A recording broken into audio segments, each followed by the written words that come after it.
पाहताय JB TV news. बातमीत सत्यता हीच आमची ओळख। सांडपाण्यामुळे आरोग्याचा प्रश्न ऐरणीवर। महापालिकेबाहेर अभय कॉलेज परिसरातील नागरिकांची जोरदार निदर्शने। अभय कॉलेज, ट्रान्सपोर्ट नगर आणि अंबिका नगर परिसरातील रहिवाशांनी आज सांडपाण्याच्या गंभीर समस्येवरून महानगरपालिकेबाहेर जोरदार घोषणाबाजी करत निदर्शने केली। आझाद नगर आणि कबीरगंज भागातील गटारीचे दूषित पाणी हायवेच्या गटारीतून थेट आपल्या वस्त्यांमध्ये, घरे आणि मंदिरांभोवती सोडले जात असल्याचा आरोप स्थानिक रहिवाशांनी केला आहे।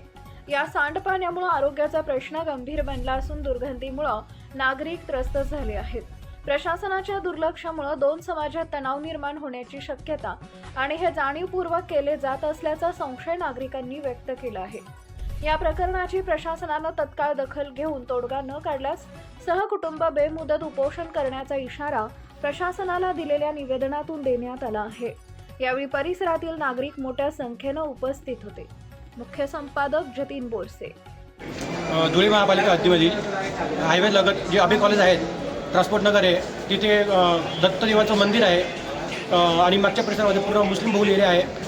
तर हेतू पुरस्कार दोन समाजात तेढ निर्माण होईल या उद्देशाने त्या परिसरातील सर्व सांडपाणी, ड्रेनेजचं पाणी त्या मंदिर परिसरातील एरियामध्ये उघड्यावर सोडण्यात आलेलं आहे। तसेच त्या ठिकाणी जे गटारींचं काम होते, मोठ्या गटारी बनवल्या त्या गटारी अर्धे काम करून त्या गटारी बंद करण्यात आलेले आहे।